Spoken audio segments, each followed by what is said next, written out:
It's time for the Douglas Coleman Show. Mr. Smooth and Savvy is joined by guests from all walks of life, from the entertainment industry to authors to political and social commentators, the famous and not so famous, the controversial and the light and fluffy. We have it all. Now, here's Douglas Coleman.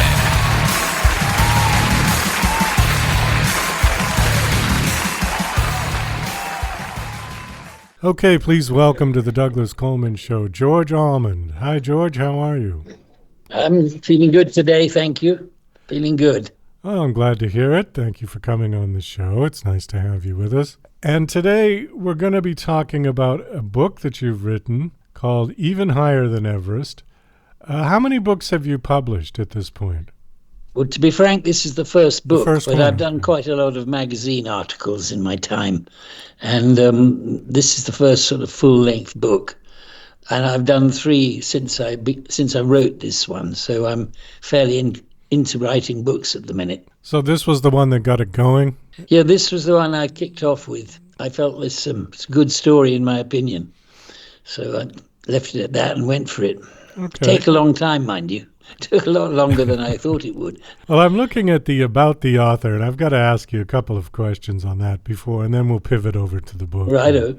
Go. It says that you're the grandson of a Wyoming horse rancher. That's interesting on its own. Your grandfather was a horse rancher in Wyoming. Well, he was out in the Sundance in that famous area in the early 1900, whatever it was. And he worked there for a while until he had to come back to the First World War. And I'm afraid he didn't make it then. He got blown up. So I never got to talk to him in detail about his time. But I've got some nice photos from the ranch. Oh, I see. So was he an immigrant to America? Or yeah, he was out there for a number of years from Scotland, where he came from originally, yes. It also says that you rode horseback 1,500 miles across Europe. Yes, yes, sir. Yeah. You might ask why. Well, this was an idea I'd hatched with a friend of mine, who's also Irish, and he said, let's go for it from Gibraltar right up through Spain, and then over the Pyrenees and into France. And we did it in the springtime, which was fairly good, except that it was a late spring, and we got caught in snowdrifts here and there in the mountains, but we managed to get through. And on arriving in France, the French gave us wonderful welcomes. We stayed in the old houses used by the resistance during Second World War, and on farms and on chateaux where they got out their best wines for us. And you can ride a horse when you've had a good bottle of wine or two. So it's a good way to travel. How was your bum after that ride? Now you may ask. I was given a beautiful Mexican saddle by an old friend of mine. And the Mexicans often ride in sheepskin. And my bum felt very comfy, I can tell you. I'm happy to hear that. Oh, just curious, what year was that you did that? 1963. I just left school, was feeling a bit kind of adventurous. And so it was quite a while ago, yes. And I've been down in Spain quite a lot since, and the whole place has changed. It's not the same place at all now. They've cut down all the trees. They've effectively ruined the entire coastline. And I'm afraid Spain's not the same as it was when I was there on that horse ride. But it's still a very friendly country with wonderful habits and people. So I still quite like it. Well, from what I can gather about Spain these days is it's full of British tourists. Can you blame them? Yes. I mean, the weather obviously is one feature. It's about 2/3 the price of everywhere in England. And there's none of the sort of worry and hassle that happens in England. So, yes, they're flocking down there as much as the Spaniards will take them. And that's how they fly down every day with full jets. I've seen a lot of sort of discount airlines that go from Manchester and, I mean, all over England. They go straight to Spain. Yes, and they go in a very lively fashion too. As soon as they're off the ground, they start celebrating. So it's quite a lively flight generally going down. How bad. The last one I wanted to hit on here was worked for Calgary Stampede's champion chuck wagon driver. I don't even know what that is.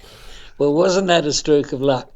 I was driving across Canada in a Greyhound bus, and I suddenly got rather bored of the trip and piled out of it just south of Calgary. And the first man I met, I said to him, "Is there a job around here? I could, ride cattle and do some ranching." And he said, "Sure, you can come and work with me." And it turned out to be a gentleman called Dale Flett, who was, in fact, the champion chuck wagon driver for, I believe, 5 years running of the famous Calgary Stampede. I never got to learn how to drive a chuck wagon, but I certainly helped him. He had 70 horses, which he bred for the purpose. They were race horses crossed with draft horses, and pretty monstrously strong wild animals. I think he was the only man that could handle them. And so I learned quite a lot from him. And then moved on to Texas, where I learned even a bit more even. So that was my life in those days. Was this a real job? I mean, you got paid for this? Oh, yes, I got paid, believe it or not. Wow. I was quite surprised. I lived in a little shack next to a pit of where dogs lived, and they were there to keep the bears away. And so it was quite a lively sort of spot. So these days you live in, it says Europe. Are you in the UK or? I'm in the UK today, but I'm heading back to Spain in the next day or two because it's, as I say, it's snowing here now, and you never see snow in the south of Spain unless you go up in the mountains. So I think it's been nice to get away for a bit, yeah. And speaking of snow, we'll pivot right over to Even Higher Than Everest. Now, this is interesting because it's sort of partially true. Historical fiction, would that be accurate? Well, yes, I think the thing is this. I had 2 books that I got from various sources, and they were rather, shall we say, rather kind of monochromic. They were a bit lacking in energy. Okay. And I sort of felt maybe if I turned it into a bit more historical fiction or faction, I could tell a more lively story. And that's what I set out on this particular route with this book. So it is actually about 95% true. And all the events, I stuck to the names and the events of nearly everybody. It was absolutely how it happened. So that's almost surprising to some, but it worked out quite well, in my opinion. So Lucy Houston was a real person. Oh my God, was she just? Yeah. She was a real formidable lady in the early 30s, and she did not like Hitler one bit. So she sailed around the English coastline in a yacht named the Liberty, which she bought off Joseph Pulitzer, your old chum in America. She didn't get it direct from him, but she was the second owner after he died. He died in Charlotte, I think, and on board the vessel. So armed with 55 men as a crew, and only her as the only woman on board, she went off around England denouncing the British Prime Minister and saying that he was not taking Hitler seriously. That would have been Chamberlain at the time, I believe. No, it was another Labour Prime Minister called Down with the Traitor MacDonald. Oh, okay. And she had this huge banner hanging on the mast between the 2 masts of the yacht, and she just went for this man, and she offered him a squadron of aircraft to protect London from the Luftwaffe she feared would come. She was right, of course. And then they turned her down. The British government turned her down. So she got a bit miffed by that. And when the leader of the expedition came in to see her, begging her for some money, she agreed more or less, well, relatively quickly, and gave him what amounts to $1.5 million in today's money. And off he went with his 35 men to India with 5 aeroplanes. And all that, of course, is totally true. And all the events that happened to them en route, which I've got in the middle of the book, they flew out in 3 small aircraft. And the 2 big ones went out by ship. All of these things are true. I mean, the only fiction I've put in really is the sort of the dialogue between that I assumed may have happened, and also the lady Houston was she had an assistant and PA, and one of my helpers, who's well known to you over there, because he wrote Downton Abbey, is Julian Fellows, Lord Julian Fellows. Yeah. And he said to me, well, my dear boy, you must put in a lively female to be her assistant. And she did have quite a lot of assistants. So we gave this job to Garland Ross, who comes from Illinois. And that is a bit fictional, yes, but there were plenty of Americans in England and London at that time. So I kind of didn't stray too far off the truth. So she was British, obviously, yeah? Lady Houston was a sort of East End type Cockney girl. She danced for a living when she was young, knew how to chat up men. She was very good at that. And she generally chose fairly wealthy men. And when she'd married them, she generally got rid of them after about a year or two, one way or the other. Some died, some died, and some were. I mean, she was quite an operator, is what I'm trying to say. And eventually, she ended up as the second most wealthy woman in Britain, which was not too bad for a girl who started out with absolutely nothing. And she became a great friend of Winston Churchill and the various people who were also wary of Hitler. So she lent them. She said she would start up the engines for the Spitfires, and she put out a load of money for Spitfire engines. And so, in a sense, her love of aviation was increased by the Everest flight, and it led straight into the Spitfire program, which she put on the road, which is not in the book, of course, but it's part of the definition of what they were all up to. Proving aeroplanes, proving this could be done. Well, it's interesting that you mentioned Downton Abbey, because I had a year or two ago Robert Bathurst on, who was one of the players in there. Yeah, he played Sir Anthony. He's the one who left her standing at the altar. That particular. Yes, do you remember that episode? I don't think I saw that episode, but I'm amazed. I mean, it's just a wonderful series for people who like that era, and it's the same era roughly as I've been writing about. So once in a while, Julian has been very helpful to me, and kept me. It was his great uncle who led the 1933 expedition. You see, he was Air Marshal Peregrine Fellows, which is an amazing name for a pilot. Oh yeah. And he'd been a First World War pilot. He got shot down doing the first dam busters raid on Zeebrugge Dam, and he blew it up, and then he was shot out of the sky by the Huns, who kept him in prison for a couple of years. And when he got out, he then planned all the oil routes across the desert in the big empty quarter. And then they gave him this job of organizing the Everest expedition for the RAF, who came in with him and supplied the two big aeroplanes. So all of this is true, and it's all in this book, just slightly tweaked, as I say. This was around the same time as Amelia Earhart, wasn't it? A little bit later. A little later. But I'm very aware of Amelia Earhart, because Goodyear sponsored her reenactment flight, the Goodyear Tire Company, and the Goodyear had tires on the Everest aeroplanes too. So the first tires that ever flew over Everest belonged to Goodyear then, and yes, there was. She was amazing. All of those pilots in those days were taking their life in their hands quite much more than they do today. But that was half the idea, wasn't it? Testing and proving. Let me get back to Lucy for a second. So she brought all these airplanes to Nepal, right?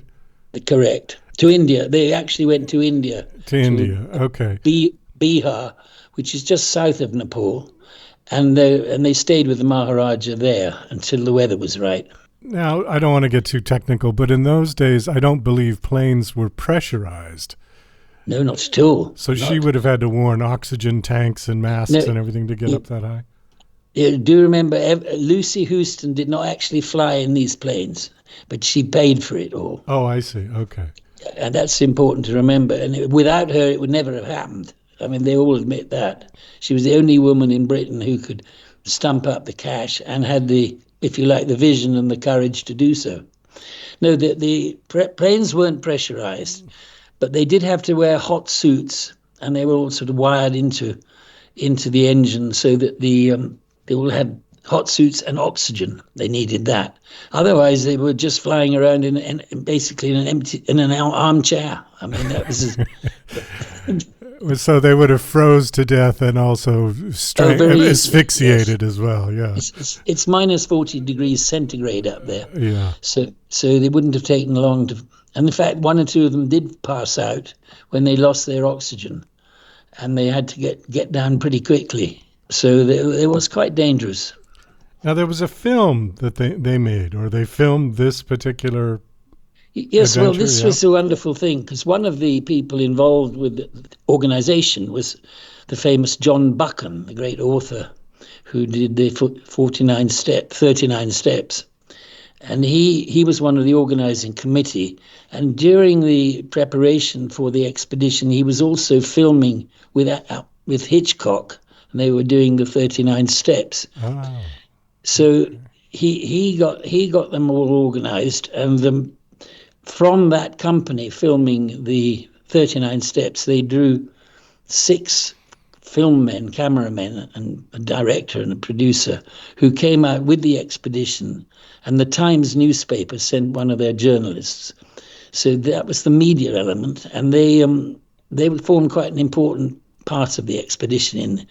When things went wrong, which it did, the media men covered up the true stories going back to England, and the film men doubled for took shots of things that kept them in the air because they were banned. Now get this, Douglas, the RAF and Lady Houston and Lloyd's Insurance of London banned them from making a second flight, because the first flight over Everest, they never got the right photographs.